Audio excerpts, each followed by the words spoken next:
नमस्कार, साधना न्यूज़ मध्य प्रदेश में आप सभी का स्वागत है।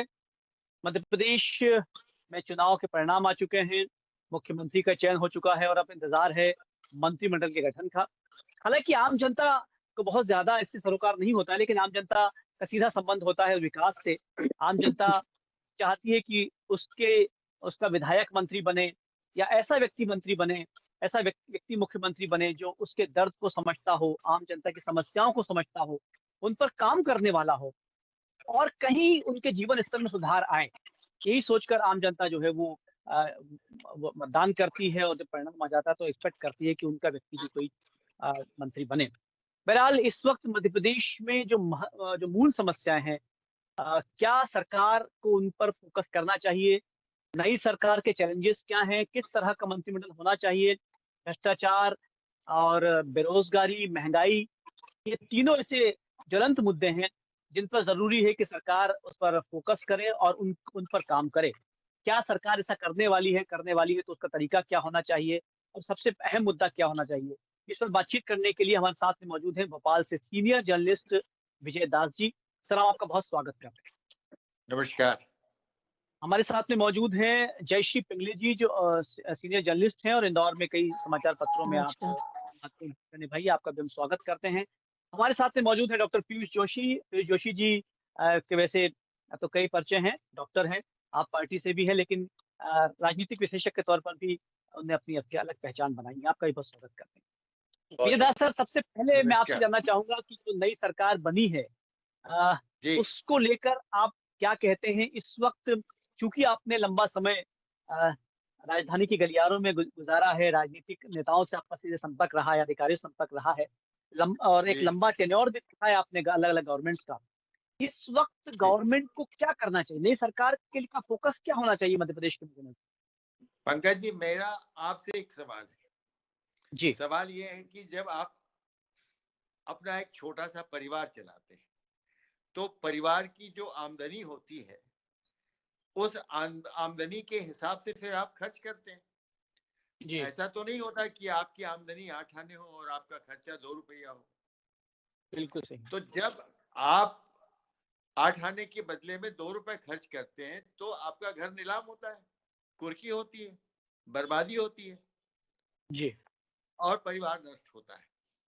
जी, तो मध्य प्रदेश के मुख्यमंत्री डॉक्टर मोहन यादव के सामने सबसे बड़ी जो चुनौती है वो यह है कि मध्य प्रदेश जो लगातार गैर जरूरी योजनाओं को लेकर मुफ्त की जी, रेवड़ियों को बांटते बांटते वो आगे जो बढ़ रहे थे, वो आम जी आदमी हाँ, के पीयूष जोशी जी बैठे हैं, उनको शायद बुरा लग सकता है, जी, लेकिन मेरा इसमें 50 वर्षों के सफर में सीधी सीधी मान्यता यह है कि आप अपने घर को कर्जे से जब बचाएंगे तो आपका घर मजबूत रहेगा। लेकिन जी, जो 18 साल में हमसे जो गलतियां हुई है, वो सिर्फ एकमात्र सबसे बड़ी गलती हुई कि हम रोज कंबल ओढ़कर घी पीते रहे, हम रोज कर्ज लेकर घी पीते रहे। और मध्य प्रदेश में ये जो बेरोजगारी की बात हो रही है, जो महंगाई की बात हो रही है, ये तो हर सरकार जब भी आती है तो ये मुद्दा इसलिए आता है कि हमारे देश की आबादी उसी रेशियो में बढ़ती है ना। बढ़ रही है। तो जी हाँ, आबादी बढ़ती है तो महंगाई बढ़ेगी, आबादी बढ़ती जी, है तो बेरोजगारी बढ़ेगी। तो जी, बेरोजगारी और महंगाई से ज्यादा जो इम्पोर्टेंट मुद्दा ये है कि आपका आपकी सरकार का गुड गवर्नेंस होना चाहिए, और वो गुड गवर्नेंस दो चीजों पे ठीक हो सकता है। पहला तो आप भ्रष्टाचार रोकिए, जो जी, रोकने में मध्य प्रदेश की सरकार पूरी तरह असफल रही, पूरी तरह असफल रही। जी, हर जी, जगह आपने देखा होगा कि भ्रष्टाचार, ये सबसे बड़ा मुद्दा कांग्रेस के हाथ में था, भ्रष्टाचार। लेकिन वो कांग्रेस भ्रष्टाचार में नहीं गई, कांग्रेस किसी और मुद्दे में चली गई, मोदी जी के मुद्दे में चली गई, मतलब दाएं बाएं घूमती रही।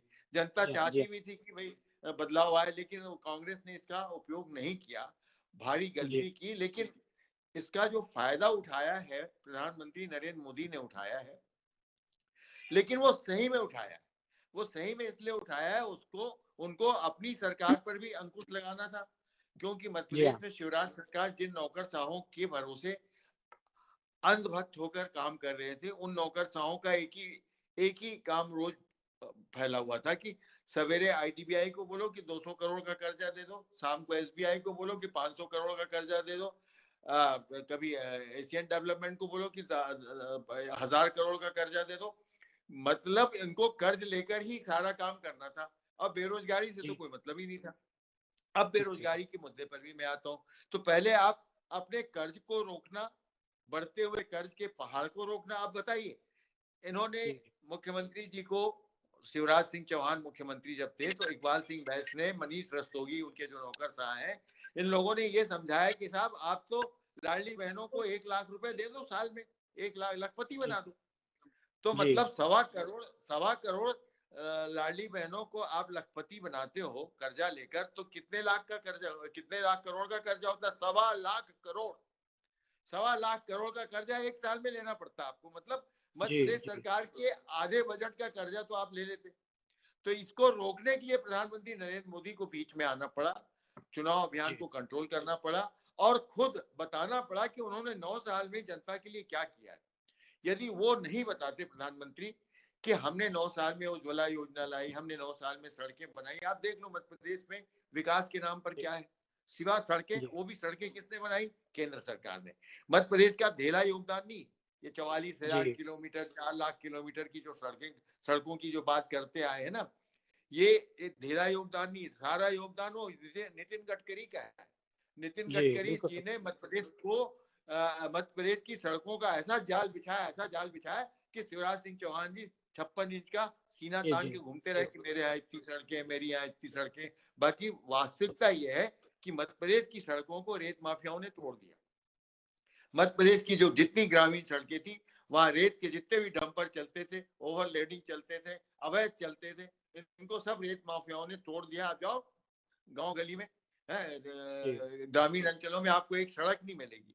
तो इस प्रकार का जो अंधेरपन चल रहा था, उसको रोकने के लिए प्रधानमंत्री नरेंद्र मोदी ने अपनी ही सरकार पर कब्जा किया। सबसे पहले गुड जी, गवर्नेंस लाने के लिए कब्जा किया।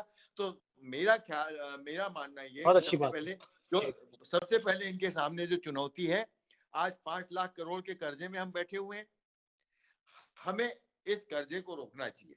इस रोकना कर्जे को चाहिए। रोकेंगे तो हमारा आने वाला जी, युवा पीढ़ी जो बेरोजगार है, जी, उसके ऊपर कम जी, से कम कर्ज तो नहीं आएगा। कम दूसरा कर्ज जो नहीं आपने आएगा। बड़ी बात कही, बेरोजगारी वाली बात, बेरोजगारी जी, वाली बात तो थी नहीं मध्य प्रदेश में। मध्य प्रदेश में इन लोगों ने, सरकार ने, नौकरशाहों ने क्या किया, आपको बता दें, ये सेट मैप नामक एक संस्था है, वहां एक महिला को अवैध तरीके से नियुक्त कर दिया इनने। अब वो महिला लाखों लोगों से एप्लीकेशन भरवा ली, बेरोजगारों से जी, उनके पैसे भी जमा करा लिए और रोजगार किसी जी, को मिला नहीं। अब ये आउटसोर्स कंपनी जितनी है, ये सरकार में नौकरी लगवाती है। जब सरकार के पास पद स्वयं है तो आउटसोर्स कंपनी की क्या जरूरत है? आपको बाहर जी, से कंपनी हायर करने की क्या जरूरत? जिनको आप तनख्वाह दे ही रहे हो तो आप सीधे तनख्वाह दो ना, सीधे नौकरी दो उनको। लेकिन ये क्या कर रहे हैं, दलालों को बीच में डाल देते थे। दलाल बीच में आते, वो उनकी नौकरी लगवाते, नौकरी लगवाने के बदले में वो उनसे लाखों करोड़ों रुपया वसूलते, घूसखोरी होती। ये भ्रष्टाचार, असली भ्रष्टाचार ये है। इस पे ये विजयदास जी, रोकने का बिल्कुल आप सबसे सही बड़ा कह रहे हैं। चैलेंज है। जी, जी, जी, जी, ये इनको चैलेंज रोकना सबसे के बड़ा है। तो पहला, जी, बेरोजगारी, बेरोजगारी नहीं है यहाँ पे। यहाँ पे लाखों जी, लोगों की नियुक्तियों के अवसर हैं। ये मैन पावर आउटसोर्स कंपनी को बाहर करें और जी, सीधे सीधे नौकरी दें। सीधे सीधे नौकरी देंगे तो बेरोजगारी दूर होगी। और भ्रष्टाचार पे अंकुश लगाएं तो भ्रष्टाचार रुकेगा। और कर्जा लेने से बाज आए तो हम और आप बात है। सुरक्षित रहेंगे, नहीं तो हम और आप भी गिरवी में बहुत रहेंगे। महत्वपूर्ण सुझाव आप दे रहे हैं विजयदास जी, बहुत महत्वपूर्ण ये चर्चा भी बन पड़ी है। जयश्री जी, क्या लगता है जो विजय दास साहब ने कहा है, और बहुत महत्वपूर्ण बात ये उठाई है, और मैं सीधे-सीधे कहता हूँ कि ये जो अ, लाडली बहनाओं को हर महीने 1200, साढ़े 1200 और 3000 की बात कही थी। हालाँकि अब शिवराज जी नहीं हैं। मध्य प्रदेश नहीं, साढ़े बारह में सौ तक तो मुझे कोई आपत्ति नहीं थी। लेकिन जी, जिस जी, दिन से जी, उनने ये नारा शुरू किया ना कि हम 3000 1 लाख रुपया रुपए देंगे, पति लखपति पति बनाएंगे, बनाएँगे। उस दिन जी से हाँ, मेरी जी हाँ। आपत्ति दर्ज हो गई। जी, जयश्री जी से बात करें। जयश्री जी, क्या लगता है आपको, आपके विचार क्या हैं? क्या वाक़ई ये इसे फ़िज़िबल मानती हैं आप? और चूँकि अब इसका ज़िक्र तो खुद प्रधानमंत्री नरेंद्र मोदी भी कर चुके हैं कि वो रेवड़ी के पक्ष में खुद भी नहीं हैं। तो क्या लगता है कि कर्ज़ा लेकर प्रदेश की महिलाओं को सशक्त बनाना ये फ़ायदेमंद है? ये ऐसा करना चाहिए? जयश्री जी? देखिए, बात तो बहुत दूर तलक निकल गई है, अब उससे तो मुकरना बहुत मुश्किल है और जो कमिटमेंट है वो मोदी की गारंटी में शामिल है। और जी, उस 1250 की जो एक कवायद है, उसी वजह से ये सरकार वापस आई है। हम इससे इनकार जी, नहीं कर सकते हैं। जी, तो सवाल ये था कि 18 साल की सरकार और लगातार भाजपा की सरकार, उसने मध्य प्रदेश को कहाँ पहुँचाया? और आपको ये रेवड़ियाँ क्यों बाँटनी पड़ी जब आप खुद ही सरकार में थे? कांग्रेस जी, कमिटमेंट कर रही है, रेवड़ियों की बात हो रही है, फ्रीबीज की बात होती है, उसको मोदी टारगेट करते हैं, पूरी भाजपा टारगेट करती है। लेकिन कमोबेश वो वापस उसी पटरी पर आ जाती है जब खुद की बारी आती है सरकार बनाने की तो। दरअसल क्या है कि हमने अभी तक अगर आप देखें कि स्कूलों के ड्रॉप आउट्स रेट्स क्या हैं, अनऑर्गेनाइज सेक्टर का लेबर जो है वो क्या परेशानी से भुगत रहा है, मनरेगा कितना चौपट हो चुका है और गरीबी जिसको कि आपने देखा होगा कि इलेक्शन कैंपेन शुरू होने के बाद अमित शाह को सबसे पहले आकर ये अनाउंसमेंट करनी पड़ी कि हमने 1.25 करोड़ 1.5 करोड़ लोगों को गरीबी रेखा से बाहर खींच दिया है। ये वही जी, सरकार है जो आज देश में 80 करोड़ लोगों को 5 किलो अनाज मुफ्त दे रही है और उसके बाद जी, भी हम देख रहे हैं कि मुफ्त अनाज देने के बाद भी बहुत ज्यादा कुपोषण और malnutrition जिसको हम कहते हैं, उसमें बहुत अग्रणी है अ, देश में भी और मध्य प्रदेश के भी हालात हम देखें तो। तो चीजें इस जी, तरह से बिखरी पड़ी है और आफ्टर कोविड हमने देखा है कि काम की बहुत कमी हो गई है और तो आपके पास कोई चारा नहीं है। महिलाओं जी, को आपने एजुकेशन दिया नहीं है, ड्रॉप आउट रेट्स बहुत हाई है। एजुकेशन के फील्ड में हम बात करें तो कॉलेजेस नहीं है और आपने उस तरफ कभी आपका ध्यान गया ही नहीं है। तो ये जो तमाम चीज़ें हैं तो इसमें जब आपको जब तमाम इकोनॉमिस्ट थे वो सजेस्ट कर रहे थे, उनके सुझाव थे कि डायरेक्ट बेनिफिट देने की ज़रूरत है ताकि इकोनॉमी में स्ट्रेंथनिंग आए, आर्थिक जो तरीका है वो हमारा बहुत सशक्त हो। लेकिन वो कुछ भी सरकार ने तब तो किया नहीं लेकिन जैसे ही चुनाव आते हैं, सरकार अगर खजाना खोल कर बैठ जाती है, तो हमें सबसे पहले डेवलपमेंट पर आना पड़ेगा और डेवलपमेंट जो है विदाउट इंडस्ट्रियल ग्रोथ के ऑर्गेनाइज सेक्टर, अनऑर्गेनाइज सेक्टर दोनों के लेवल पे मनरेगा का जो काम या जो पेमेंट्स अभी भी करोड़ों में रुके पड़े हैं, सैकड़ों मजदूरों को काम नहीं मिल रहा है, उसकी तरफ ध्यान देना उस पड़ेगा। पर काम तब करना अपने चाहिए, आप मदद अगर की इकोनॉमी स्ट्रेंथनिंग होती है तो आपको किसी को मदद देने की आवश्यकता नहीं होगी। और मुझे अभी भी लग रहा है कि अभी जिस तरह से थोक में सारी महिलाओं को 1 करोड़ 30 लाख महिलाओं को ये बाँटा गया है पैसा, सरकार को इस पर फिर एक स्क्रूटनी करनी पड़ेगी जैसा कि हर पॉलिटिकल पार्टी करती है चुनाव करती जीतने है। के जी, बाद में।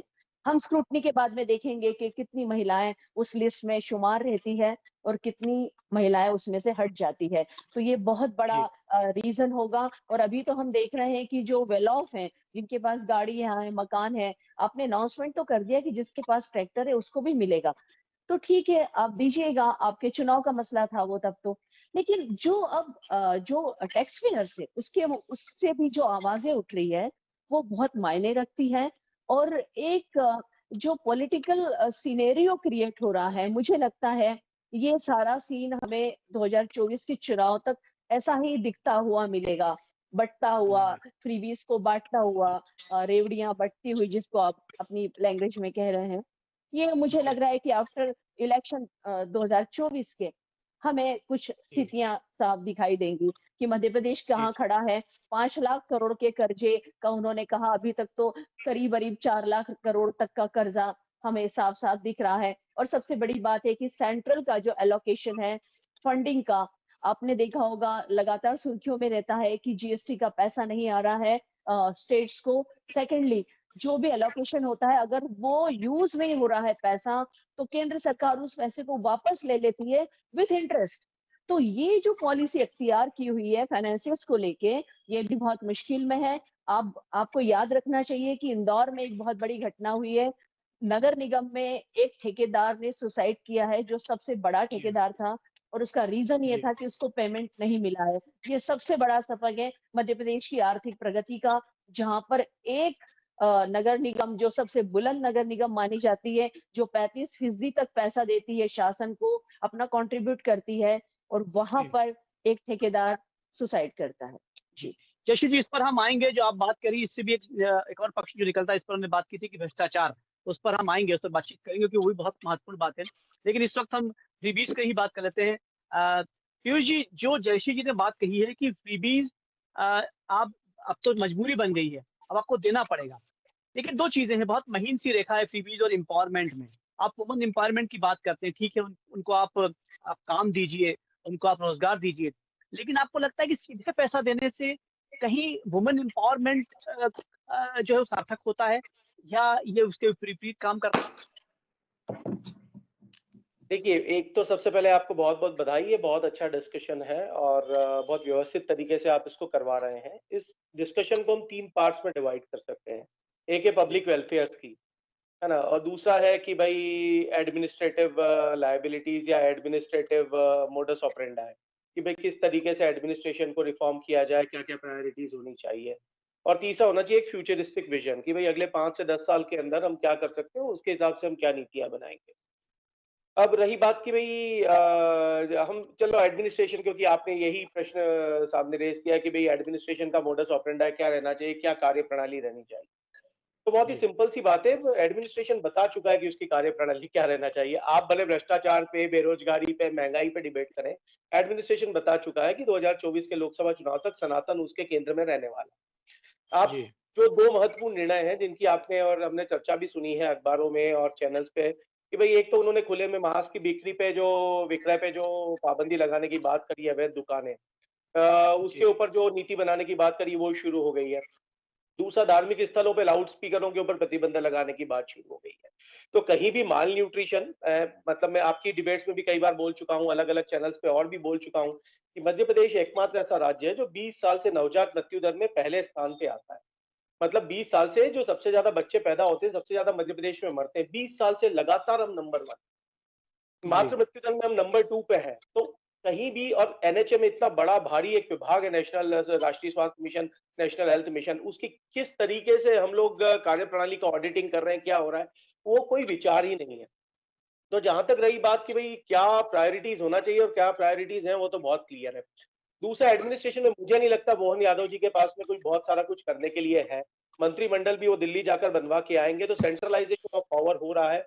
एक तरीके से ये एक औपचारिक मुख्यमंत्री रहने वाले हैं, औपचारिक कैबिनेट रहने वाली है। जब कैबिनेट मोदी जी के पसंद की होगी, अमित शाह जी के पसंद की होगी, तो डेफिनिटली निर्णय भी दिल्ली से ही होंगे कि भई क्या है, कौन-सी नीति बनना चाहिए, कौन से राज्य में, तो उसका जो मुझे नहीं लगता कि ये मध्य प्रदेश के मुख्यमंत्री और उनकी कैबिनेट के पास में बहुत सारे राइट्स रहने वाले हैं। तीसरी रही बात लाडली बहना योजना की या डायरेक्ट बेनिफिट ट्रांसफर की हम बात कर लें, पब्लिक वेलफेयर जी, स्कीम्स को 2 जी, पार्ट में डिवाइड कर सकते हैं। डायरेक्ट बेनिफिट ट्रांसफर और कैश फॉर वर्क, ठीक है? जी, तो कैश फॉर वर्क जैसी योजनाएँ मनरेगा वगैरह को तो किस तरीके से कमज़ोर किया जयश्री जी खुद ही बता चुकी हैं और सबके लिए सामने है कि भई कैश फॉर वर्क योजना को कमज़ोर किया गया। रही बात डायरेक्ट बेनिफिट ट्रांसफर तब आपके लिए बेनिफिशियल रहेगा जब आपका फाइनेंसेस पे कंट्रोल हो। जो बात हमारे वरिष्ठ पत्रकार ने कही मैं उनसे सीखता भी हूँ, उनकी बातें जी। काफ़ी दास साहब जी, बुद्धिमत्ता जी हाँ, की होती हैं। सॉरी मैं माफ़ी चाहूँगा जी, मैं नाम नहीं याद कर पाया, तो मैं क्षमा जी, प्रार्थी हूँ। पर मेरा ये कहना है जैसे उन्होंने एक पार्ट किया कि आम आदमी पार्टी की तो 2015 से जब से अरविंद केजरीवाल जी की सरकार रही है, तब से वो रेवेन्यू सरप्लस की गवर्नमेंट रही है। तो उनको हक है डायरेक्ट बेनिफिट ट्रांसफर देने का क्योंकि रेवेन्यू सरप्लस की सरकार चला रहे हैं 8 साल से 9 साल से। यहाँ 4 लाख करोड़ का कर्जा है, वहाँ पे उन्होंने रीपेमेंट स्टार्ट कर दिया। पंजाब सरकार का भी कर्जा है, तो इसलिए पंजाब सरकार ने डायरेक्ट बेनिफिट ट्रांसफर अभी चालू नहीं किया है। अभी ओपीएस चालू नहीं किया है। उन्होंने 5 साल का वक्त मांगा है। 5 साल में जब तक उनका फिस्कल प्रूडेंस स्थापित नहीं होता, तो वो नहीं करेंगे। एक बड़ा टेस्ट है मध्य प्रदेश की सरकार के लिए, पर मुझे ऐसा लगता है कि हाथ बंधे हुए हैं, पैर बंधे हुए हैं मोहन यादव जी के। निर्णय सारे दिल्ली से होना है और दिल्ली ही डिसाइड करेगी कि कैसी नीति बनना चाहिए। इसलिए जो स्थानीय लीडरशिप है, उसको शनै-शनै खत्म किया जा रहा है, कमज़ोर किया जा रहा है और सेंट्रलाइज़ेशन ऑफ पावर किया जा रहा है। जी। ये मेरा वही पर्टिकुलर थिंकिंग पीयूष जी वही वही सवाल है कि क्या फ़ोकस होनी चाहिए? हम चूँकि डिबेट का विषय भी यही कि फ़ोकस क्या होना चाहिए? तो आपको क्या लगता है भ्रष्टाचार, महँगाई और जो बेरोज़गारी है, ये अहम मुद्दे हैं, इन पर फ़ोकस होना चाहिए बजाए किसी दीगर विषयों पर फ़ोकस करने के? तो ये कोई रॉकेट साइंस नहीं है ना। शिक्षा, स्वास्थ्य, महँगाई, भ्रष्टाचार, रोज़गार, ये तो सभी हर ही सरकार के लिए तो प्रायोरिटीज़ होना ही चाहिए ना, इसमें तो कोई होना ही चाहिए। डिस्कशन की जी, पर वो होता नहीं ना, यही तो दुःख की बात यही है कि वो होता नहीं है। होते सिर्फ़ जी, भावनात्मक मुद्दे हैं और क्योंकि भावनात्मक मुद्दों से ही वोट मिलते हैं। इसका जो इम्पैक्ट है बहुत स्लो इम्पैक्ट है। भावनात्मक मुद्दों का त्वरित प्रभाव होता है और इनका दीर्घकालिक प्रभाव होता है। तो दीर्घकालिक प्रभाव के लिए तो आजकल किसी के पास पेशेंस नहीं है। जी, जी, जी। अच्छी बात करें दासर से बात दासर क्या लगता है चूँकि समय कम है लेकिन एक और विषय है भ्रष्टाचार। अगर भ्रष्टाचार खत्म हो जाए, हालाँकि ये संभावना है नहीं, चीज़ें खत्म होती नहीं हैं। लेकिन क्या आपको लगता है कि भ्रष्टाचार पर लगाम यदि लगा दी जाए, तो बहुत सारी चीज़ें अपने आप हल हो जाएँगी? जो केंद्र से पैसा आ रहा है, जो सरकार का पैसा है, वो कहीं जमा होने की बजाय तिजोरियों में वो आम आदमी तक पहुँचेगा। आपको लगता है भ्रष्टाचार का मुद्दा बहुत अहम है? पंकज जी, मैं आपकी बात से पूरी तरह सहमत हूँ और सबसे ज्यादा सहमत हूँ पीयूष जी और जयश्री की कॉमन फैक्टर पे कि फाइनेंसियल्स पे जी, कंट्रोल हो तो आप जी, डायरेक्ट बेनिफिट दो। लेकिन जब आप खुद ही कर्जे में घूम रहे हो तो आपको इस तरीके की बेनिफिट देने का अधिकार ही नहीं है जो आप हक नहीं। बेनिफिट जी, देना चाहते हो लोगों को। और भ्रष्टाचार जी, यहीं से पैदा होता है जब लोगों को फ्री में चीजें मिलती हैं। बहुत सारे ऐसे रिपोर्ट्स भी आए हैं कि जिनको डायरेक्ट बेनिफिट्स दिया जाता है उनसे कहा जाता है कि भाई तुम्हारे खाते में अभी 2,000 रुपए पहुंच जाएंगे लेकिन हमारा हिसाब तुम कर देना। तो वो 2,000 रुपए लेके सामने वाला पहुंचा देता है उसके पास 500 रुपए। वो इसलिए पहुंचा देता है कि उसे मालूम है डायरेक्ट बेनिफिट हो रहा है और सामने वाला हमको दे रहा है, पात्र है या नहीं है, इसकी गणना तो बाद में होगी। भ्रष्टाचार तो यही हो रहा है ना कि 1.25 करोड़ जी। लोगों में कितने लोग पात्र हैं कितने लोग पात्र नहीं है तो आपको नहीं, मालूम ही नहीं है। तो बिल्कुल, इसका बिल्कुल। मतलब ये अब आज से मोहन सरकार ने एक क्लासिफिकेशन शुरू कर दिए हैं। आपको शायद अंदाज हो, जी हाँ, जी, आंगनबाड़ी कार्यकर्ताओं से कह दिया है कि आप पता लगाइए कोई फर्जी बेनिफिशियरी तो नहीं है। तो पता जी, ये लग रहा है कि एक बार नहीं, 2 बार नहीं, 3 बार, सारे पूरे देश में बंद हो गए। लेकिन मध्य प्रदेश में इसलिए बंद नहीं होता कि वहां पर सरकार कोई भी हो, उनके जो प्राइवेट कटर्स हैं वो सब चौकियों में बंदे बैठे रहते हैं और वो जी, जितनी बाहर की गाड़ियां आती हैं वो 6-6 घंटे 8-8 घंटे गरीब निरीह निरीह ड्राइवरों को रोक देते हैं। और वो बेचारे जिनको फल कहीं पहुंचाना होता किसी फैक्ट्री में कि उनको मान लो सुबह 8 बजे पहुंचाना है, अब वो फल रात को 8 बजे पहुंचेगा तो सड़ जाएगा, लेकिन उसका भी नुकसान वो ड्राइवर भुगतता है। फिर इधर ये 2,000-4,000 पर ट्रक वसूलते हैं। ये इस प्रकार के जो भ्रष्टाचार है, जो जी, भ्रष्टाचार धरातल में प्रमाणित नहीं है लेकिन खुले हैं और सरकार की बदनामी होती।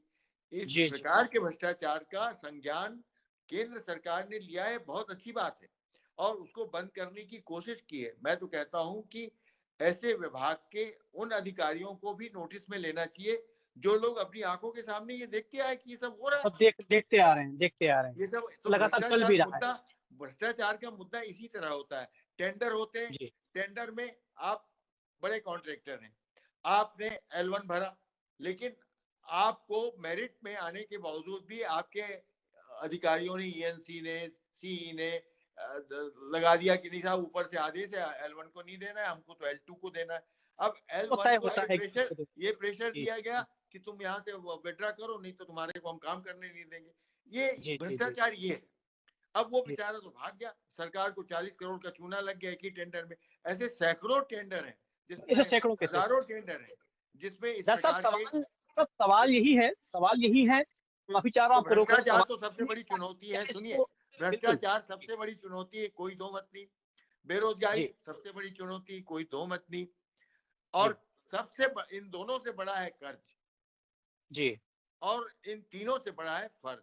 अब फर्ज क्या जी, है ये निभाना, ये 20 साल जी, पहले शुरू हो जाता तो हमारी ये अराजकता की स्थिति नहीं होती। चल ये जो जी, डॉक्टर जी, मोहन यादव ने आज शुरू किया है ना कि किया है, मध्य जी, प्रदेश में ये माना है कि माल न्यूट्रिशन है, कुपोषण है, तो ये कुपोषण के कारणों का पता लगाने के लिए इन्हें एक शुरुआत अच्छी करी है कि साहब अब खुले में मांस मत भेजिए, खुले में अंडे मत भेजिए, एक्सपायरी डेट का सामान मत बेचिए, फूड सेफ्टी जी, एक्ट लागू, जी, क्या ये एक कॉमन एक चीज है। कदम मतलब कदम उन्हें भ्रष्टाचार महसूस कर लिया है, कि हम जी हाँ, यहाँ पे पिछड़े हुए हैं। काम तो करना इसका चाहिए। मतलब एक शुरुआत तो जयश्री जी, अच्छी है, इसमें कोई दो मत जी, नहीं। जी। दूसरा जयश्री ये जी, है, पूछिए मैं जयश्री मैडम दस की माफ़ी चाहूँगा चूँकि चूँकि समय कम जयश्री मैडम की जो जी, बात है वो जी कपिल जी, इकोनॉमिकली वो अर्थशास्त्री की तरह उन्होंने प्रस्तुतिकरण जो दिया है, मैं उस बात से सहमत हूँ।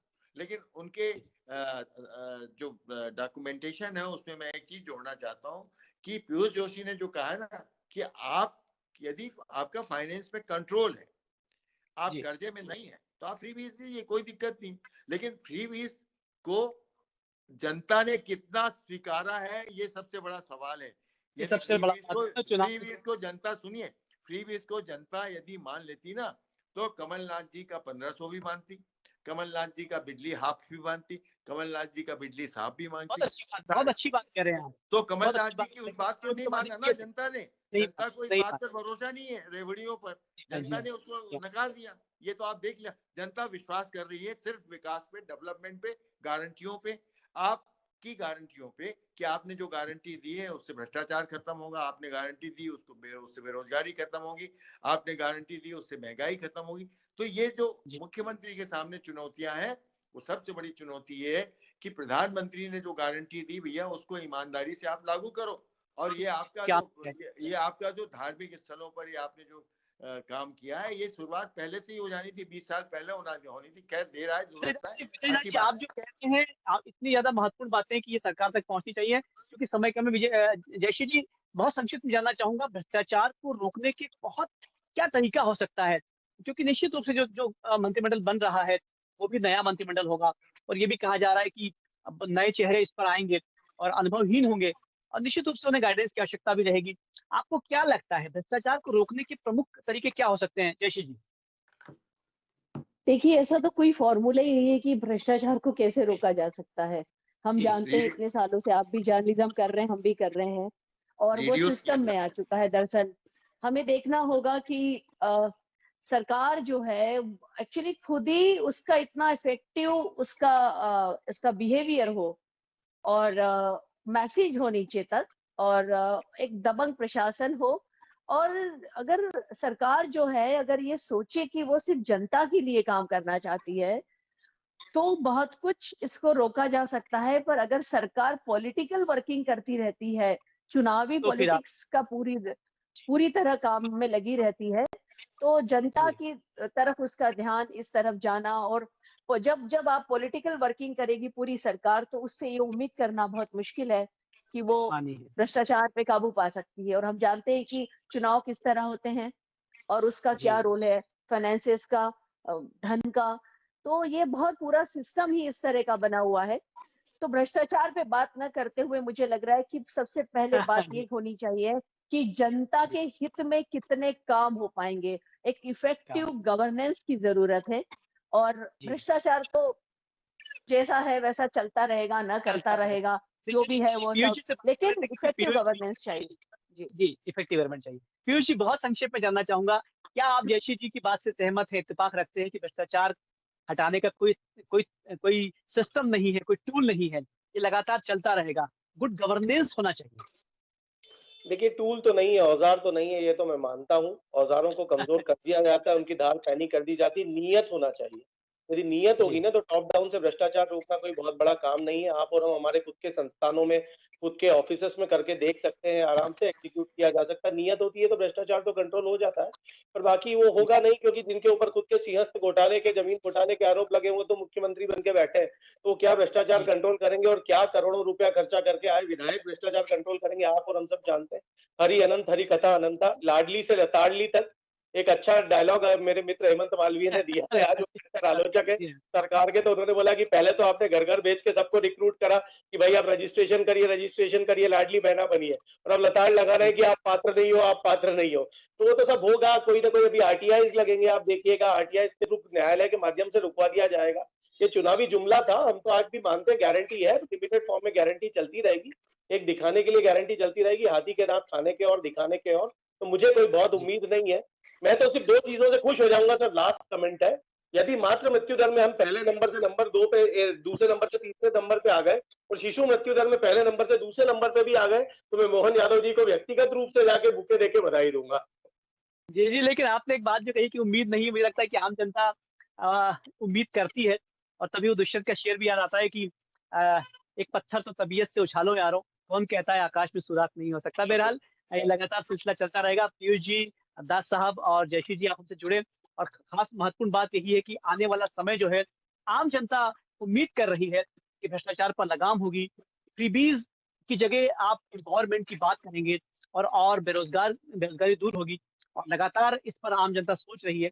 और साधना न्यूज मध्य प्रदेश का भी यही उद्देश्य है इस डिबेट को आयोजित करने का और आप सबसे बातचीत करने का, कहीं न कहीं सरकार तक ये बात पहुंचे कि वो इन अहम मुद्दों पर फोकस कर सके। बहुत सारा धन्यवाद हमसे बातचीत करने के लिए। आप देखते रहिए साधना न्यूज मध्य प्रदेश। धन्यवाद।